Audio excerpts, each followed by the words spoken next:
Video ini hanya untuk mereka yang punya logika. Bagi yang tidak punya logika, skip aja. Dapatkah hubungan Presiden Prabowo dengan mantan Presiden Jokowi dipecah belah? Pertanyaan ini jadi perlu diangkat karena Prabowo sendiri mengatakan bahwa ada pihak yang ingin memecah belah dirinya dengan Jokowi.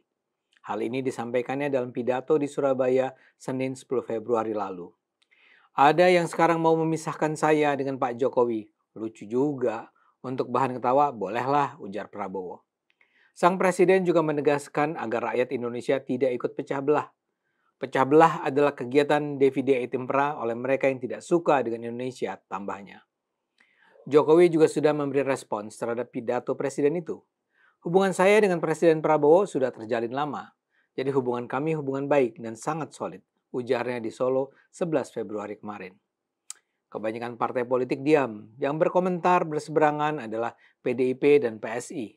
Ketua DPP PDIP Deddy Sitorus menyebut Prabowo dan Jokowi memang seharusnya dipisah. Masa digabung-gabung? Apa kata orang? Ujar Deddy. Sementara Wakil Ketua Umum PSI Andi Budiman percaya upaya memisahkan Prabowo dan Jokowi tidak akan berhasil. Semakin diadu, mereka akan semakin menyatu, kata Andi.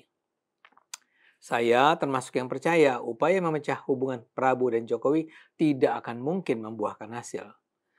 Dalam pandangan saya, mereka yang berusaha memecah Prabowo dan Jokowi adalah mereka yang hatinya diisi kebencian, takut, berpikiran sempit, oportunis, dengki, menyimpan dendam, dan penyakit mental lainnya. Untuk menjelaskan itu, saya akan coba identifikasi penggolongan para pemecah belah ini. Pertama adalah mereka yang merasa kehadiran Jokowi akan memblok upaya mereka masuk ke kubu penguasa. Salah satu yang paling jelas adalah PDIP. Partai Bu Mega ini sungguh membenci Jokowi, baik karena mereka melihat Jokowi sebagai pengkhianat atau sebagai orang yang menghambat PDIP agar bisa masuk ke dalam kubu Prabowo. PDIP sudah teramat terang menunjukkan ketertarikan mereka untuk bergabung dengan koalisi merah putihnya Prabowo. Tapi itu tak kunjung bisa terjadi karena kesalahan mereka juga. Mereka sampai saat ini masih terus menyiarkan suara kebencian dan bahkan fitnah terhadap Jokowi.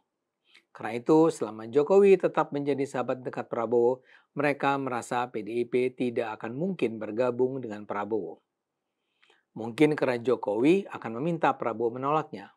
Mungkin juga karena Prabowo tidak bersedia menerima kaum banteng merah ini kalau mereka masih terus mencecar Jokowi. Karena itulah, mereka akan terus membangun propaganda anti Jokowi terus-menerus. Mereka menyerang Jokowi, Gibran, Kaisang, para menantu, dan tentu saja Bu Iriana. Mereka mungkin berharap kalau propaganda ini terus berlangsung intensif, pada titik tertentu Prabowo akan merasa tak nyaman dengan kehadiran Jokowi. Alasan kedua adalah soal Gibran. Para penyerang percaya Gibran berada di posisi wakil presiden karena Gibran diharapkan jadi calon presiden berikutnya.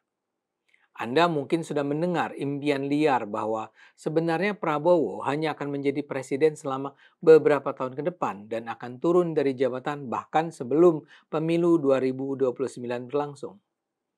Ini tentu saja impian hasil mengarang bebas yang keterlaluan dungu. Prabowo mungkin tidak sesehat Jokowi misalnya, tapi kondisi kesehatannya cukup fit untuk menjadi presiden sampai 2034 misalnya. Prabowo juga bukan orang bodoh yang akan memberikan jabatan presidennya kepada Gibran. Jadi ini adalah imajinasi liar. Tapi biar begitu, pandangan semacam ini menunjukkan bahwa memang ada kekhawatiran bahwa Gibran akan maju sebagai calon presiden dan mungkin sekali akan memenangkan pertarungan yang diikutinya. Mungkin pada 2029, mungkin pada 2034. Karena itu mereka melihat duet Prabowo dan Jokowi terus bertahan, ini akan menjadi semacam jaminan bertahannya bagi Gibran untuk menduduki posisi wapres selama minimal 10 tahun.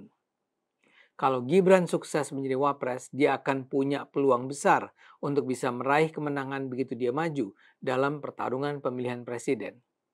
Sebab itu, Gibran harus dihabisi. Dinarasikan sebagai orang bodoh, tak suka baca, tak punya kemampuan memimpin. Dan dalam konteks itulah hubungan Prabowo dan Jokowi tak boleh melanggeng kompak. Prabowo harus tak puas dengan Gibran, karena memburuknya hubungan Prabowo dengan Gibran akan mempengaruhi kelanggengan hubungan Prabowo-Jokowi. Alasan ketiga adalah alasan dendam karena di masa Jokowi mereka menjadi pecundang. Di satu sisi, saya hendak bicara tentang para pendukung Ganjar dalam Pilpres 2024. Di sisi lain, saya hendak bicara soal tokoh-tokoh Islam yang marah karena Prabowo sekarang bersahabat dengan Jokowi, sehingga itu akan menghancurkan cita-cita mereka memenangkan Islam politik. Saya bicara soal kelompok pertama dulu. Mereka marah karena merasa dihianati Jokowi, yang semula mendukung Ganjar tapi kemudian berpindah haluan menjadi sahabat Prabowo. Saya dulu juga adalah salah seorang aktivis dalam gerakan relawan Ganjar. Saya mengenal mereka, sebagian bahkan secara dekat. Mereka tidak selalu adalah pendukung PDIP. Tapi mereka itu membayangkan Ganjar adalah capres yang memiliki syarat-syarat yang diperlukan memimpin Indonesia yang demokratis, yang anti korupsi, yang sejahtera. Jadi mereka masih mendendam karena Jokowi pindah gerbong. Ketika Jokowi terlihat masih berjalan bersama Prabowo di panggung politik Indonesia, mereka tidak terima. Dan mereka juga marah membara karena mereka sadar Prabowo menang terutama karena kehadiran Jokowi dan Gibran di kubu Prabowo. Sayangnya kalangan ini lupa bahwa Jokowi berpindah dari Ganjar ke Prabowo bukanlah karena kehendak hatinya sendiri. Jokowi pindah karena dia dilecehkan di PDIP, dijadikan sekedar petugas partai, dan disingkirkan dari gelanggang pengambilan keputusan internal PDIP. Saya percaya Jokowi setelah memimpin Indonesia 10 tahun, sudah punya pengetahuan memadai bagaimana memimpin Indonesia untuk mencapai kejayaan. Tapi dia tahu sebuah pemerintahan yang bersih, berintegritas, dan pro rakyat tidak akan bisa diwujudkan oleh kepemimpinan Ganjar dan PDIP yang menyetirnya. Karena itu tak ada pilihan lain bagi Jokowi selain berpindah berada bersama Prabowo. Dan Jokowi berharap Gibran akan terus berada mendampingi Prabowo untuk membantu Prabowo menjalankan kepemimpinannya dengan cara terbaik. Sekarang kita masuk ke kelompok kedua. Ini adalah kelompok yang sebagian orang-orang di dalamnya sudah membenci Jokowi sejak 2014 yang lalu. Kita bicara tentang orang-orang seperti Amin Rais, Anies Baswedan, Rizik Syihab, Faisal Assegaf, Abraham Samad, Refli Harun, dan sebagainya. Mereka semula berharap kemenangan Prabowo akan membuka jalan bagi kembalinya Islam politik ke panggung pemerintahan. Kehadiran Jokowi mereka percaya akan menjadikan mimpi itu tak akan terjadi. Bayangkan, mereka sudah memendam kemarahan terhadap Jokowi selama 11 tahun terakhir. Maka mau tidak mau, mereka harus melakukan propaganda habis-habisan sekarang untuk menghancurkan Jokowi di depan Prabowo. Mereka bukan pembenci Prabowo.